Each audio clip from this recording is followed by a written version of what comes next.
அனைவருக்கும் வணக்கம். தேர்வர் ஒருவர் அனுப்பியிருக்கக்கூடிய வினாக்களையும் அதற்குரிய விடைகளையும் இந்த வீடியோவில் பார்க்கலாம். இப்போ நம்முடைய சேனலுக்கு புதிதாக வந்திருப்பவர்கள் சேனலை சப்ஸ்கிரைப் செய்து ஆதரவு தருமாறு அன்போடு கேட்டுக்கொள்கிறேன். அதே போல் நம்முடைய சேனலில் பிளேலிஸ்ட்டில் பார்த்தீங்க அப்படின்னா போட்டித் தேர்விற்கு தேவையான கணித வீடியோக்கள் அனைத்தும் தலைப்பின் வாரியாக உள்ளன.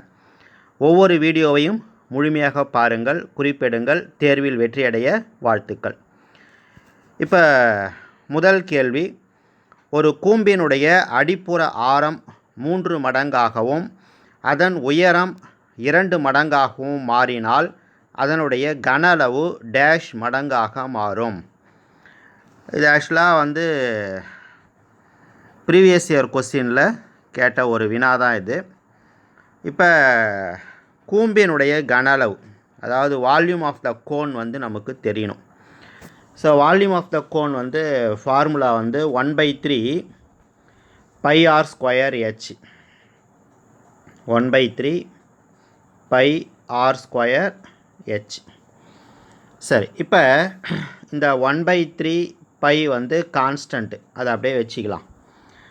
ஆரம் என்னவா மாறுதுன்னா ரேடியஸ் 3 டைம்ஸாக மாறுது, ட்ரிபிள் ஆகுது. ஓகேவா? ஸோ அப்போ ரேடியஸ் பதிலாக 3r நம்ம சப்ஸ்டியூட் பண்ணுறோம், 3 மடங்குன்றதுனால. அடுத்தது உயரம் பார்த்திங்கன்னா 2 மடங்காகுது அப்படின்னு சொல்லி கொடுக்குறாங்க. அப்போ 2h நம்ம சப்ஸ்டியூட் பண்ணணும். சரி, இப்போ இந்த ஆருக்கு பதிலாக 3r போகிறோம் இல்லையா? ஸோ அப்போ 3r², ஹெச்சுக்கு பதிலாக 2h. சரி, இப்போ இந்த 1/3 பை அப்படியே வச்சுக்கிறோம். 3 ஸ்கொயர் பண்ணால் 9. ஸோ 9 நான் முன்னாடி போட்டுக்கிறேன். இந்த r² அப்படியே எழுதிக்கிறேன். அடுத்து இந்த 2hல் இருக்கிற 2 முன்னாடி போட்டுக்கிட்டு h அப்படியே போட்டுக்கிறேன். இப்போ இந்த 1/3 πr²hன்றது வால்யூம் ஆஃப் த கோன், அது நமக்கு ஏற்கனவே தெரியும். ஸோ முன்னாடி என்ன இருக்குன்னா 9 × 2ன்னு இருக்குது. 9 × 2 எவ்வளோ? 18. ஸோ அப்போ 18 மடங்காக மாறுது. ஸோ அதான் ஆன்சர். அவ்வளோதான், ரொம்ப சிம்பிளானது தான். கான்செப்ட் தெரிஞ்சுது அப்படின்னா கொஸ்டினை படிச்சுட்டு ஃப்ராக்ஷன் ஆஃப் மினிட்ஸில் நீங்கள் என்ன செய்யலாம், ஆன்சர் கண்டுபிடிக்கலாம். சரியா? அடுத்தது, எக்ஸ் ஆனது ஒய்யின் 2 மடங்குடன் எதிர்விகித தொடர்புடையது. மேலும் y = 6 எனில் எக்ஸின் மதிப்பு 4, y = 8 எனில் எக்ஸினுடைய மதிப்பு என்ன? சரி, இப்போ இதில் பார்த்திங்கன்னா எதிர்விகிதம் அப்படின்னு சொல்லி கொடுத்துருக்குறாங்க. ஸோ எதிர்விகிதம் அப்படின்னும்போது அந்த எக்ஸையும் ஒய்யும் நம்ம மல்டிப்ளை பண்ணுறோம் அப்படின்னா அதனுடைய ஆன்சர் கான்ஸ்டண்ட்டாக இருக்கும், மாறாது. xy = மாறிலி எதிர்விகிதத்தில். இதை நீங்கள் ஞாபகம் வச்சுக்கணும். இப்போ இங்கே ஃபஸ்ட்டு என்ன கொடுத்துருக்காங்கன்னா y 6, x 4ன்னு கொடுத்துருக்குறாங்க. ஸோ அப்போ 6ஐயும் 4ஐயும் பெருக்குனா எவ்வளோ? 24. அப்போ 24 தான் இந்த சம்மை பொறுத்த வரைக்கும் மாறாமல் வரப்போகுது. இப்போ அடுத்து என்ன கேட்குறாங்கன்னா y 8ஆக இருந்தால் x என்னவாக இருக்கும்னு கேட்குறாங்க. ஸோ 8 கூட எதை பெருக்குனா 24 வரும், 3 பெருக்குனா 24 வரும். ஸோ அப்போ எக்ஸோட வேல்யூ 3. அவ்வளோதான், ரொம்ப சிம்பிள். அடுத்த கொஸ்டின், 4a = 5b மற்றும் 7b = 9c எனில் a:b:c என்ன அப்படின்னு சொல்லி கேட்குறாங்க. சரி, இப்போ இது பார்த்திங்கன்னா ரேஷியோ அண்டு ப்ரப்போசிஷனில் கேட்கப்பட்ட ஒரு கேள்வி தான் அது. இப்போ 4a = 5b. ஓகேவா? ஸோ இதில் a/b என்ன வரும் அப்படின்னா 5/4 வரும்.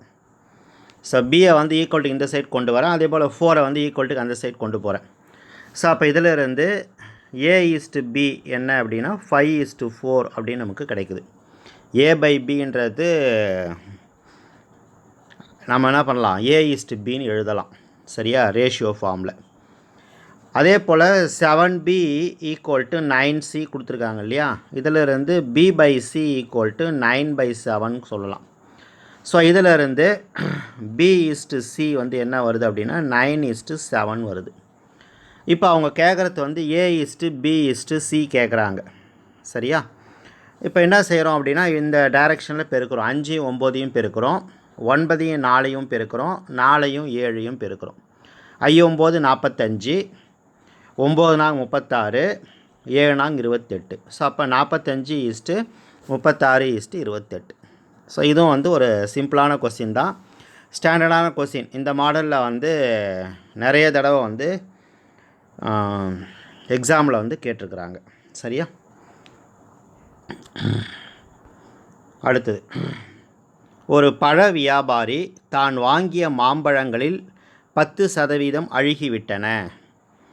தன்னிடமிருந்த மீதி மாம்பழங்களில் 46 2/3% பழங்களை விற்றுவிட்ட பின் 192 மாம்பழங்கள் மிஞ்சின எனில் அவர் வாங்கிய மொத்த மாம்பழங்கள் எவ்வளவு? சரி, இப்போ இதை வந்து நான் வந்து உங்களுக்கு இங்கே சதவீதத்தில் கொடுத்துருக்காங்க. 10% அழுகிடுச்சின்னு கொடுத்துருக்கான் இல்லையா? அதனால் நான் என்ன செய்கிறேன், ஃபஸ்ட்டு வந்து ஆரம்பத்தில் இருந்தது 100 மாம்பழங்கள் அப்படின்னு நான் எடுத்துக்கிறேன். சதவீதம்ன்றதுனால 100ன்னு எடுத்துக்கிறேன். இப்போ 10% அழுகிச்சு, 100க்கு 10 போயிடுச்சுன்னா மீதி இருக்கிறது எவ்வளோ? 90 மாம்பழம் கையில் இருக்குது. இதில் 46 2/3 வந்து சேல்ஸ் பண்ணிடுறாங்க. ஓகேவா? அப்போ 90ல் 46 2/3% எவ்வளோ அப்படின்னு சொல்லி நாம் கண்டுபிடிக்கிறோம். சரியா? ஸோ இது வந்து மிக்ஸ்டு ஃப்ராக்ஷன், தகா பின்னம், கலப்பு பின்னம். இதை வந்து இம்ப்ராப்பராக மாற்றணும், தகா பின்னமாக மாற்றணும்.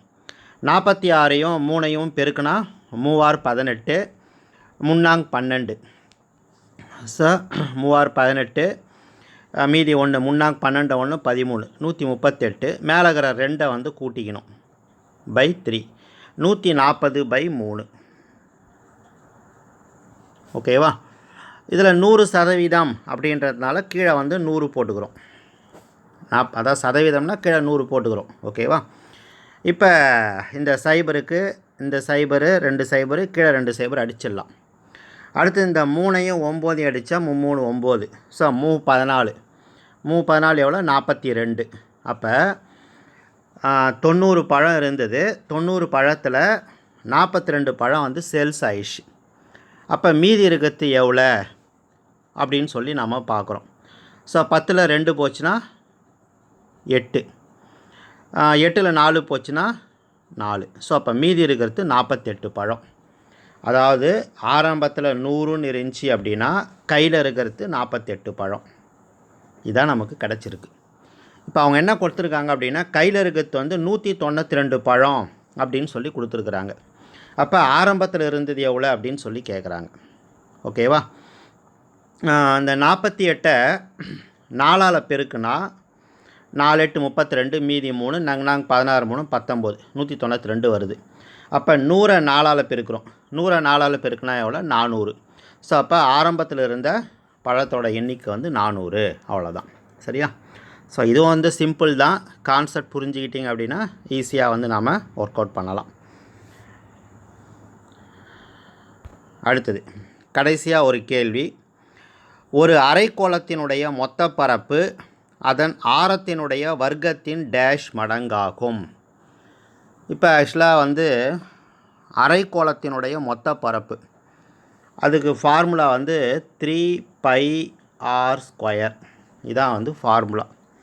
ஸோ இந்த ஃபார்முலா தான் வந்து அவன் வந்து வேர்டிங்ஸில் கேட்டிருக்கிறான். ஆரத்தினுடைய வர்க்கம், r²ன்றது தான் ஆரத்தினுடைய வர்க்கம். அதை எதால் பெருக்குனா வருது?